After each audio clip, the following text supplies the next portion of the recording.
Peço que a minha voz seja a voz de Deus para você, que a minha palavra seja a palavra de Deus para você, que Deus tenha misericórdia de mim, tenha misericórdia de você. Hoje eu quero falar para vocês sobre a terceira casa. A terceira casa. A terceira casa é uma expressão que veio ao meu coração por causa desta profecia de Ageu, no capítulo 2, o versículo 9. O profeta Ageu, no capítulo 2, versículo 9, disse assim: a glória deste novo templo será maior do que a do antigo, disse o Senhor dos Exércitos. A glória deste novo templo será maior do que a glória do antigo, diz o Senhor dos Exércitos. A glória da segunda casa será maior do que a glória da primeira casa. A glória da segunda casa maior do que a glória da primeira casa, diz o Senhor dos Exércitos. O que estava acontecendo aqui é que Israel estava num tempo de construção do templo. Na verdade, de reconstrução do templo. O primeiro templo, a primeira casa, o primeiro templo foi construído por Salomão. Um templo suntuoso, majestoso, um templo de uma riqueza esplendorosa, que os reis, as rainhas das outras nações iam para Israel apenas para visitar o templo de Salomão. Salomão enviou para o Líbano 80.000 pessoas para que trabalhassem cortando os cedros do Líbano e levando para Israel. Foi o maior desmatamento da história daquele período, provavelmente. Muito cedro do Líbano. Mais de 5.000 trabalhadores que trabalharam durante 6 anos para construir o Templo de Salomão. O Templo de Salomão era majestoso, era extraordinário. A provisão para que Salomão construísse o seu templo foi feita pelo seu pai, o rei Davi. Davi deixou riquezas, deixou material, deixou ouro. Aliás, todo o templo era revestido, paredes e teto, de ouro. Isso tudo deixado por Davi para Salomão. Em outras palavras, no período mais próspero de Israel, que foi o tempo do rei Davi, e depois também o tempo do rei Salomão, no período de maior riqueza, abundância e prosperidade de Israel, Salomão construiu o primeiro templo.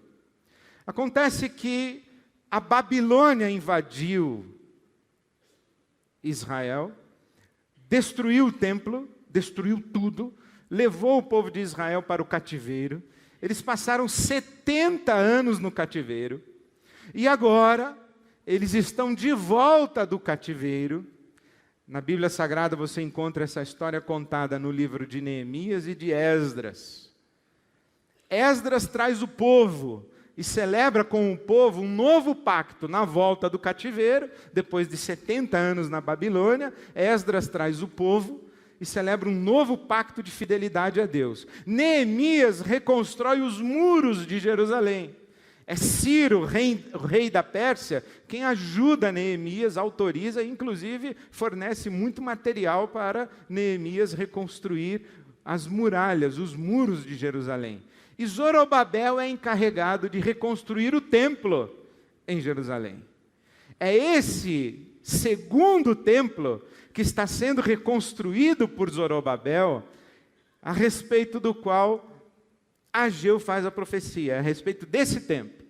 E o que acontecia é que as pessoas passavam pelo novo templo, agora reconstruído por Zorobabel, e eles olhavam e comparavam com a riqueza do templo de Salomão, e eles diziam, não, isso não é um templo, Deus merece coisa melhor. E a turma dizia, não, é verdade, Deus merece coisa melhor, mas nós estamos voltando do cativeiro, nós não temos dinheiro, nós não temos recursos, nós não temos riqueza, nós somos um povo abatido, trabalhamos como escravo nos últimos 70 anos, se não fosse o rei Ciro da Pérsia, nós não teríamos conseguido sequer refazer as muralhas da nossa cidade, nós não temos condição de fazer um templo à altura da glória do templo de Salomão.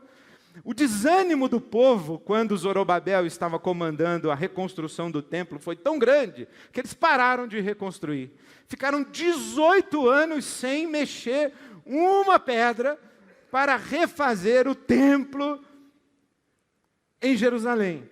18 anos. É então que aparece Ageu e diz o seguinte, vocês estão vendo a simploriedade dessa casa? Vocês estão comparando com a glória do templo de Salomão? Pois eu digo a vocês, disse o profeta Ageu, que a glória da segunda casa, isto é, dessa casa, a glória do templo de Zorobabel, será infinitamente maior do que a glória do templo de Salomão. E essa profecia de Ageu, ela se cumpriu de fato. No Evangelho de Mateus, o capítulo 12, o versículo 6, há a narrativa de que Jesus entrou no templo em Jerusalém. E quando Jesus entra no templo em Jerusalém, o Messias está presente no templo. Por isso é que a glória da segunda casa é maior do que a glória da primeira. Porque a segunda casa, o segundo templo, viu o Messias. E quando Jesus está no templo, ele diz, eis aqui aquele que é maior do que o templo. Então em Jesus se cumpre a profecia de Ageu. A glória de Deus enche a segunda casa porque Jesus estava presente, o Messias estava presente no templo de Zorobabel. O Messias não entrou no templo de Salomão, o Messias estava presente no templo de Zorobabel.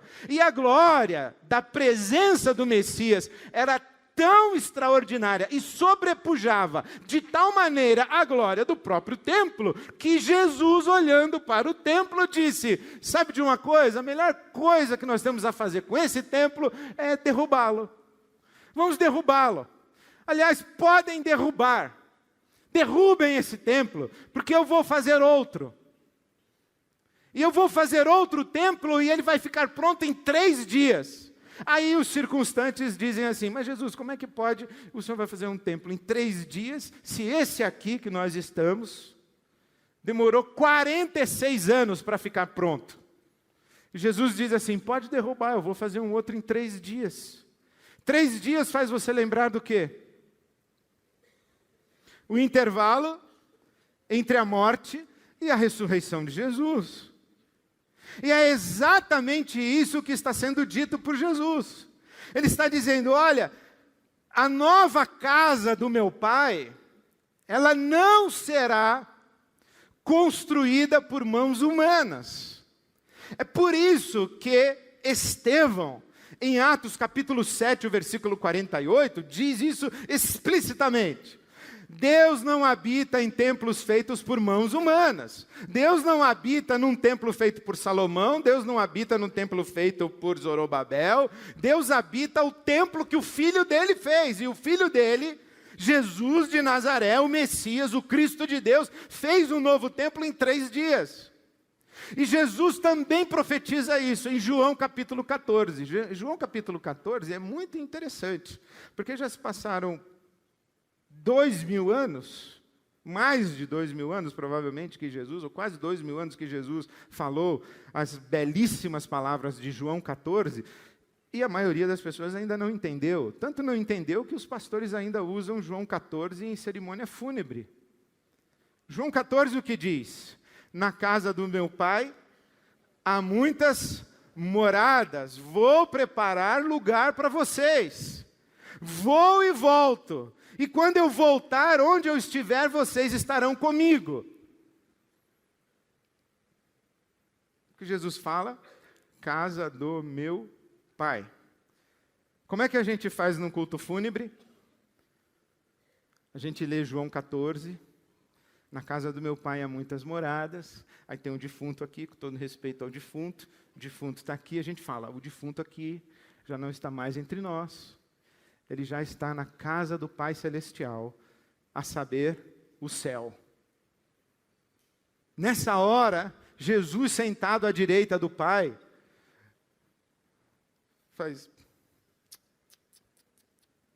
olha para o Espírito Santo e faz. O Espírito Santo diz, pois é, os caras não entendem, não consigo fazer os caras entenderem. Essa conversa entre o Pai, o Filho e o Espírito Santo, é uma conversa em que eles estão dizendo mais ou menos assim, de onde foi que esses camaradas tiraram a ideia de que casa do meu Pai é o céu? De onde foi que eles tiraram a ideia de que casa do meu Pai é o céu? Porque qualquer judeu que estivesse em Jerusalém, quando Jesus falou, na casa do meu Pai há muitas moradas, esse judeu jamais teria pensado no céu. No que ele teria pensado? No templo de Jerusalém. No templo. Se você chegasse em Jerusalém nos dias de Jesus e falasse para um camarada, onde fica a casa do teu pai? O judeu ia dizer, fica ali. No Monte Sião, fica ali, ó, no alto. Pode subir, a casa do meu pai é lá.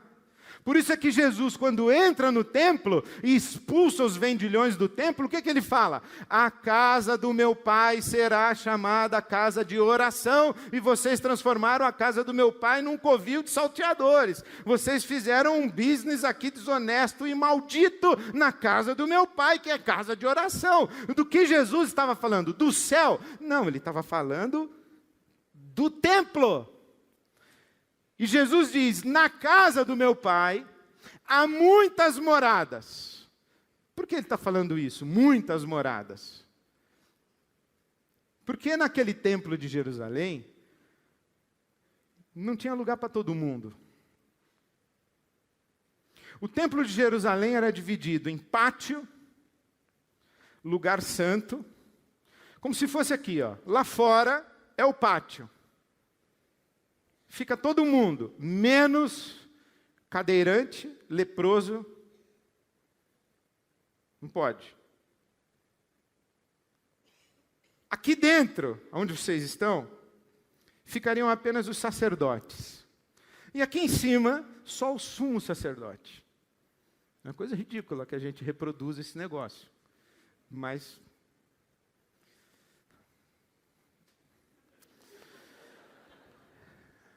na casa do Pai, que é o templo, não tinha lugar para todo mundo.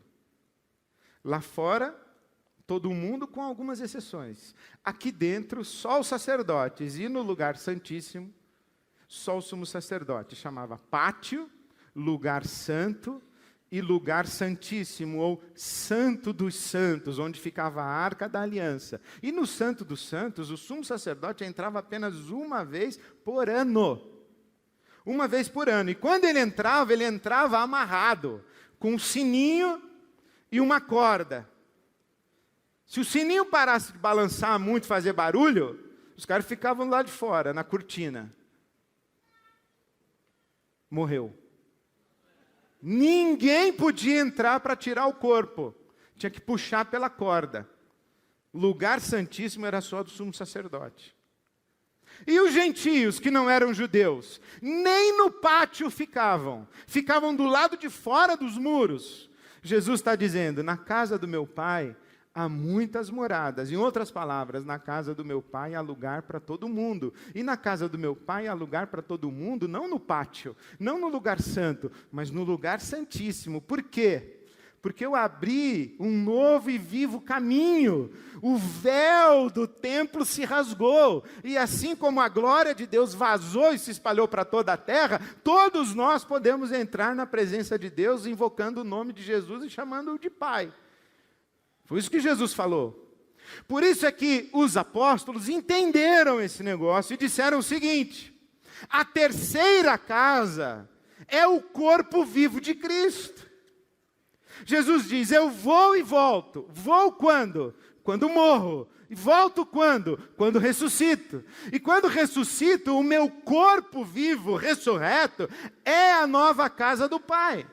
Por isso é que Jesus diz, onde eu estiver, você vai estar comigo. Se você ler na sua Bíblia, João 14, 23, diz assim, que aquele que me ama, guardará a minha palavra, os meus mandamentos, e eu e o meu Pai viremos e nele faremos morada.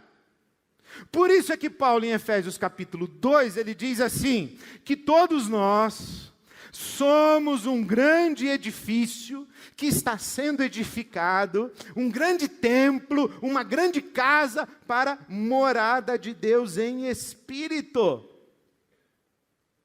Por isso é que Paulo escreve aos Coríntios, capítulo 3, versículo 16, e diz, vocês são o templo do Espírito Santo que habita em vocês. Capítulo 6, versículo 19, vocês, o corpo de vocês, é o templo do Espírito Santo que habita no corpo de vocês, e vocês não pertencem mais a vocês, e nem os corpos de vocês pertencem mais a vocês. Deus habita em vocês. Em outras palavras, nós já sabemos isso, que Deus não habita em templos feitos por mãos humanas, Deus habita em gente. A terceira casa é o corpo vivo de Cristo. Por isso que Pedro, capítulo 2 da sua primeira carta, versículos 4 e 5, ele diz assim, que nós somos pedras vivas e somos edificados uma casa espiritual. Nós somos a casa do Pai. Nós, gente.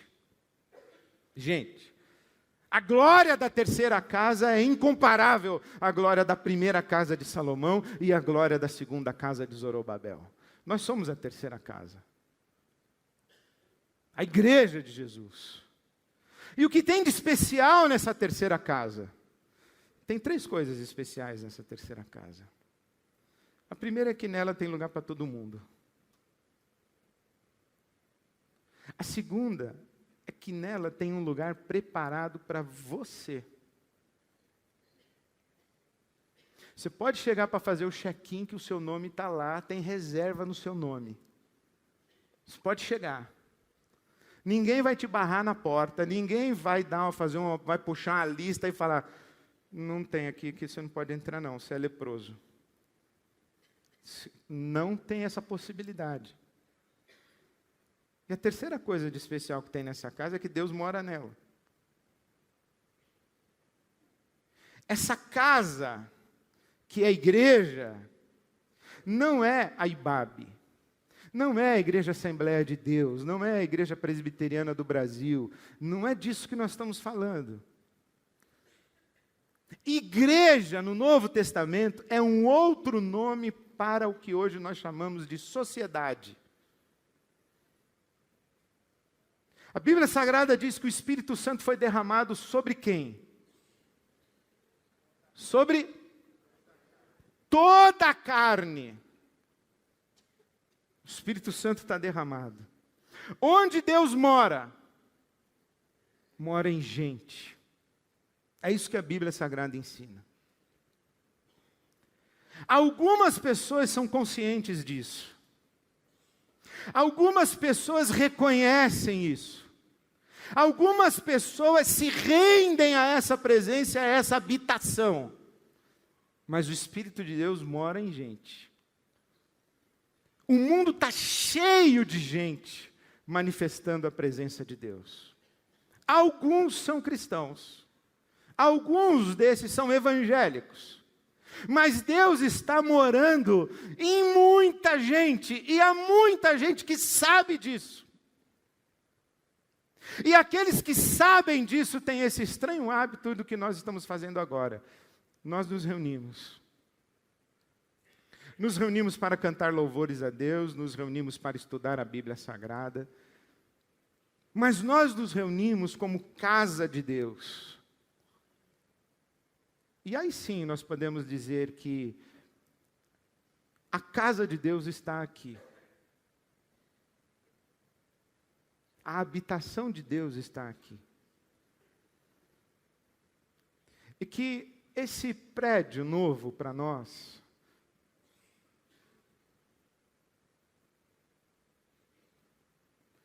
Esse prédio novo para nós tem uma gloriazinha tão pequenininha, perto da glória que está em nós, que usamos esse prédio. Porque a presença de Deus não está aqui nesse lugar geográfico, a presença de Deus está em nós, nós somos a casa. E eu estou pedindo a Deus que nessa mudança de endereço, que Deus faça alguma coisa nova também no nosso coração e que nos dê um espírito de casa. Vou explicar para você o que isso quer dizer. Eu estou pedindo a Deus que a gente tenha um espírito de casa. O que é esse espírito de casa? É que Deus faça da gente uma comunidade ainda mais inclusiva, mais hospitaleira, mais abraçadora de gente. Que a nossa postura, que a nossa atitude seja uma forma de dizer para todas as pessoas: vem você também para essa casa, casa de Deus, Deus mora aqui. Você quer ter um encontro com Deus? Se mistura aqui com a gente, você vai dar de cara com Deus. Aí a gente treme, né? Porque os caras vão se misturar com a gente e eles querem dar de cara com Deus, que mora na gente. Mas eles vão dar de cara com o quê ou com quem?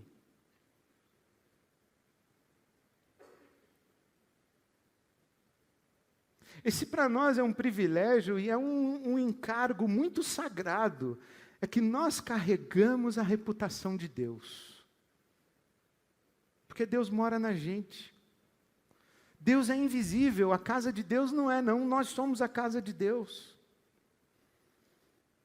As pessoas que se misturarem com a gente podem dizer assim: Deus é um estraga-prazeres, Deus é um sectário, Deus é um sujeito vingativo, Deus é um cara desonesto, Deus é um cara seletivo, Deus é um cara que condena, Deus é um cara que castiga, Deus é um cara que impõe a vontade dele, Deus não consegue dialogar, Deus não sabe conversar, Deus não sabe tratar quem não concorda com ele.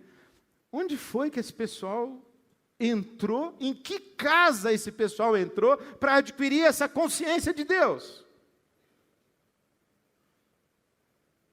As pessoas podem entrar na casa de Deus, que somos nós, a nossa rede de relações, e podem concluir o seguinte: Deus é generoso, Deus é solidário, Deus sabe chorar comigo e Deus festeja os meus aniversários, Deus está comigo quando eu preciso de pão, e Deus está comigo quando eu tenho pão sobrando para eu repartir, porque Deus mora na gente. Agora, eu penso assim, que a casa tem que ser tem lugar para todo mundo. O camarada chega, ele não sabe se entra, se não entra, a gente fala: pode entrar, que tem lugar para você, aqui também tem lugar para todo mundo. Não importa quem você é, na casa de Deus não há distinção de raça, de classe social e de gênero. Gálatas 3:28. No corpo de Cristo não há judeu nem grego, judeu nem gentio, não há distinção de raça, não há servo nem livre, não há distinção de classe social, e não há macho nem fêmea, não há distinção de gênero. Todo mundo é bem-vindo na casa de Deus, porque a casa é de Deus. É lugar do perdão e da festa. Nós acabamos de cantar na casa do Pai, anel no dedo, pão e vinho. Se você ouviu pela primeira vez, você não entendeu nada. Eu vou te explicar o que quer dizer.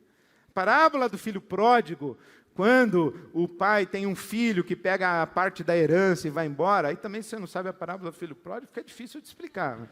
Mas quando o filho volta, o pai coloca um anel no dedo do filho, dizendo: olha, você não é escravo, você é filho. Você é filho. E Deus então, ou o pai, faz um banquete para aquele menino, pão e vinho, o corpo e o sangue de Jesus, o novilho gordo que o pai da parábola matou, na casa do pai é lugar da festa para todo mundo que chega, não importa quem seja, a história que carrega, a dor que traz, o pecado que traz, a vergonha que traz, quando chega aqui, chegou em casa. Que casa? A casa de Deus. E nós temos a responsabilidade de dizer, eu te perdoo em nome de Jesus, eu te acolho em nome de Jesus, eu te abraço em nome de Jesus, e tem um lugar para você, especial para você. Essa coisa de Deus é extraordinária. Quando a Bíblia fala que Deus sabe o nosso nome, Deus sabe o que a gente pensa, Deus sabe quantos fios de cabelo tem na nossa cabeça, Deus sabe tudo que acontece na vida da gente. Antes de vir uma palavra à nossa boca, Deus já conhece todas as palavras que nós pronunciaremos, sabe tudo a nosso respeito, e não precisamos ter medo, não é aquilo que a gente aprendia na escola dominical. Quem frequentou a escola dominical aqui sabe, aprendemos aquela musiquinha maldita, cuidado, olhinho o que vê, cuidado, mãozinha o que pega, porque papai do céu está olhando para você, cuidado, você fica assustado, não? Não é assim. Não é assim. O Salomão, ele tinha essa ideia. Acho que ele andava meio torto na vida. Então ele tinha medo de Deus. Mas o Davi dizia o seguinte: para onde eu vou fugir de Deus? Não tem como fugir de Deus. Se eu subo, Ele está lá em cima. Se eu desço, Ele está lá embaixo. Se eu vou para trás, se eu vou para frente, Ele está onde eu for. Se eu fizer lá nas estrelas a minha habitação, Deus está lá. Para onde eu vou fugir de Deus? Ele diz, não consigo fugir de Deus. Mas aí ele diz assim, onde eu estiver, a mão direita de Deus vai me sustentar e me guardar. Ele não lembra de Deus como uma presença assustadora, uma presença estraga prazeres, uma presença condenatória. Ele lembra de Deus como uma presença amorosa, como uma presença carinhosa, como um pai que sabe tudo dele, diz assim, eu sei quem você é, Davi, eu sei o que está passando no seu coração, eu sei da sua luta, eu sei da sua dor, eu sei da sua mágoa, eu sei do seu sonho, eu sei dos castelos que desmoronaram na sua vida, eu sei quem você é, aqui é a minha casa e aqui você chegou no seu lugar. Qual é a minha esperança? Que as pessoas que chegarem aqui, não importa quem seja, se a gente tivesse essa condição de ter um serviço de atendimento ao cliente nesse nível, eu gostaria de ter.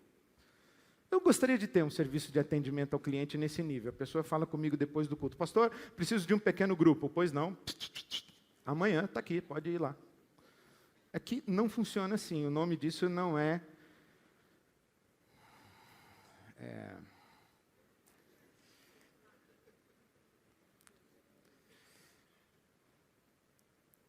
deixa eu ver aqui. Nós não fazemos assim venda e pós-venda, entendeu? Você não vai receber um cartão com um nome e com carimbo embaixo. Quem manda isso para você é o seu banco, é o seu cartão de crédito, é a concessionária onde você compra carro, que não sabe nem quem você é. Aqui não, aqui é comunidade. Aqui a gente demora para se conhecer, a gente demora para misturar a vida, a gente demora, a gente tem que comer 1 quilo de sal, e a gente vai, é difícil. Mas eu gostaria de ter um serviço de atendimento ao cliente assim. Trauma na infância? 8 pessoas aqui foram traumatizadas na infância, podem abençoar você. Perdeu um filho? Aqui também. Várias mulheres perderam filhos, podem abençoar você. Está desempregado? Aqui tem um monte de cara que já passou por isso, pode abençoar você. Está em crise conjugal? Aqui também tem um montão de gente em crise conjugal. Nós vamos reunir todo mundo em crise conjugal. Porque aqui é o lugar onde tem especialidade de angústias humanas. E a casa de Deus é o lugar onde a gente traz tudo que a gente carrega. O sujeito anda meio cabisbaixo, a gente fala assim, está com vergonha de quê? Aí ele olha para o lado assim, conta no meu ouvido, e fala, ih, rapaz, tem uns 280 aqui com esse negócio que você está me contando. Aqui nada me assusta, nada nos assusta. Agora nós chegamos em casa. Aqui tem lugar para todo mundo, tem um lugar para você, desse jeito aí que você está falando, e os seus problemas acabaram, porque você chegou na casa de Deus. E das duas, uma. Ou isso aí vai passar, ou você vai aprender que isso aí não é o determinante da sua vida, é que Deus é que vai escrever a sua história, com isso ou sem isso.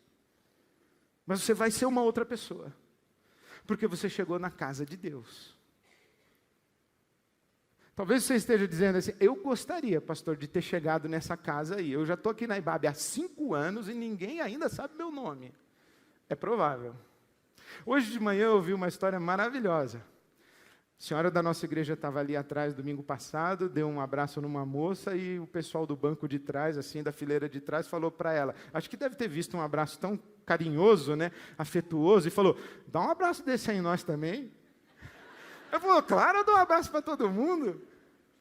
Agora, nem todo mundo tem essa cara de pau de falar, pô, dá um abraço desse aí em mim também. Eu, por exemplo, não teria, eu ia ficar morrendo de vontade, mas não ia falar nada. Porque eu tenho um trauma de infância. Bem, minha família mudava muito. E eu perdi a conta de quantas vezes eu cheguei numa escola na metade do ano letivo. Manja, você chega assim em maio. A classe está pronta, todo mundo já tem o seu lugar de sentar direitinho. Aí você chega. Nas primeiras vezes, eu sentava e chegava alguém e falava, aí é meu lugar, sai. Eu saía e tal. Aí eu fiquei escolado. Então eu ficava lá do lado de fora da classe, esperando todo mundo sentar. Aí eu entrava, sentava numa carteira vazia, torcendo para não chegar ninguém atrasado, porque era o lugar que eu ficava. Então eu sei o que é chegar num lugar e não saber fazer contato, não saber fazer amizade. Não sou assim aquela pessoa das 10 mais que, pô, tá no nome de todo mundo, tal. Aqui tem gente que é assim. Aqui tem gente que é assim. A casa está sempre cheia, conhece todo mundo é amigão. Troca a receita no ponto de ônibus.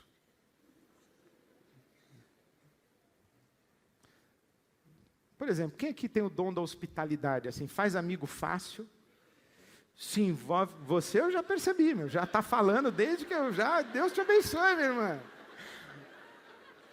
Então, quem tem dom de hospitalidade aí, que a casa está sempre cheia e faz amizade fácil, tal, levanta a mão. Aí, tá vendo?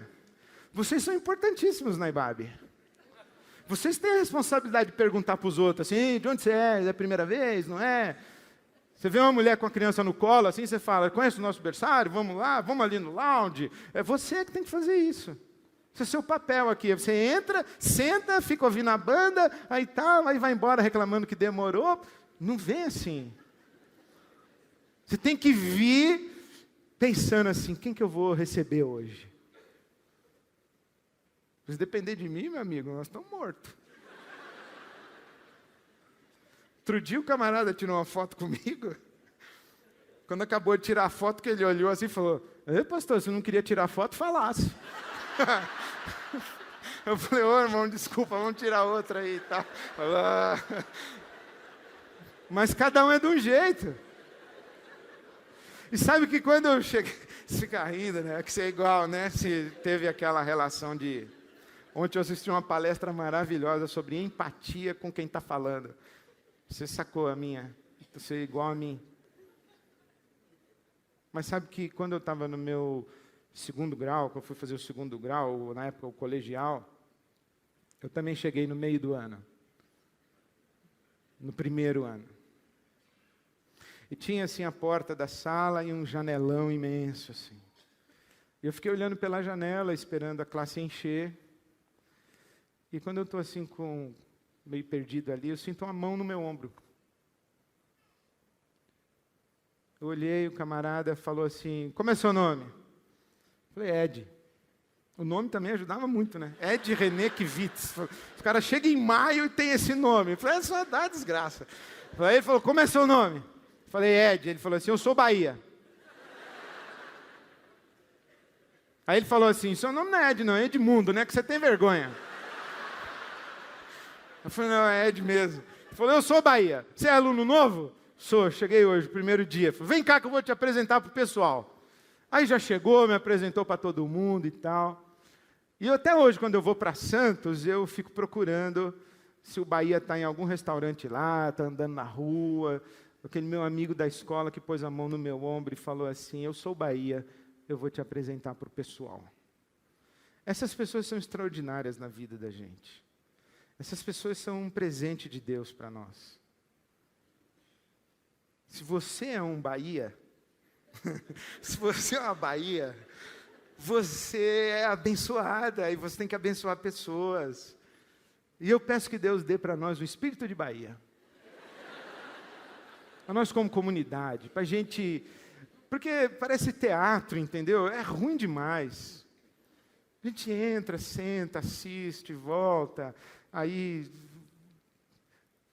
É que eu estou falando, é que não ajuda, né? O auditório, eu aqui sozinho falando, tal. Aí a pessoa fala assim, nossa, o pastor é tão, assim, expansivo, tal, expressivo. Aí quando vem me cumprimentar... Deus do céu. Mas é a igreja, pessoal, é a casa de Deus, é a casa do Pai. A gente veio aqui trazendo cada um a sua história, cada um o seu nome, cada um a sua ruga, cada um o seu cabelo grisalho, cada um as suas marcas do tempo, cada um as suas memórias, cada um os seus sonhos, cada um as suas orações, cada um. Então, o que eu estou pedindo a Deus é que essa mudança de endereço nossa para uma nova casa, que represente também um outro espírito de casa para nós como comunidade, porque nós somos uma casa, e a terceira casa de Deus tem uma glória maravilhosa, maravilhosa, maravilhosa. Que música linda nós acabamos de ouvir e que nós cantamos. Faz a mesa no teu jardim, faz uma casa bonita, pinta as tuas paredes, chama o teu irmão para morar contigo, faz um café gostoso, chama o teu vizinho, assa o pão, põe a mesa, chama o pessoal para a rodada de pizza, abre a sua casa, se mete no coral. Já estou falando para você fazer coisa que se fosse eu não faria. Mas você então, você que faria, você que é o Bahia, você abre a sua casa e convida aquela pessoa do coral, você promove os encontros, você faz o agito aí, você é fundamental. Você é presente de Deus, e você que não sobe no palco, não canta na banda, não faz palestra, não faz nada aqui. Quanta coisa você pode fazer com o seu abraço, com o seu sorriso, agora mesmo, antes de ir embora. Agora mesmo, antes de ir embora. É isso que eu estou pedindo a Deus, que nos dê esse espírito. Nós somos a terceira casa. Deus está em nós. Aqui tem lugar para todo mundo. E tem um lugar preparado para cada um de nós. Que o Senhor nos visite, nos abençoe assim. Faça da nossa comunidade uma casa onde todo mundo que chegar tenha exatamente essa experiência. Eu cheguei em casa, a casa do meu Pai, a casa de Deus, o lugar da festa, da reconciliação, do perdão. Eu cheguei na casa do meu Pai. Bem-vindos todos à casa do Pai. Amém.